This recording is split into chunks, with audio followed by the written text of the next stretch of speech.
5 thickness వస్తుంది. ఇది ఎంతైనా గెలిపినా కూడా ఏమీ బ్రేకులే అవ్వదు, స్మూత్ థిక్నెస్ వస్తుంది. అని చూడండి,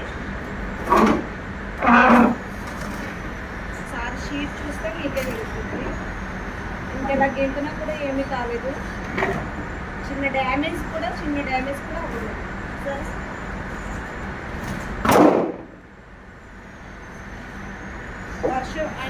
వర్షం పడినా కూడా మీకు సౌండ్ అనేది కూడా రాదు, చాలా లైట్గా వస్తుంది. అదే ఐరన్ షీట్ అయితే మీకు సౌండ్ ఎక్కువ గలీజ్గా వస్తుంది, ఇదైతే మంచిగా వస్తుంది మీకైతే.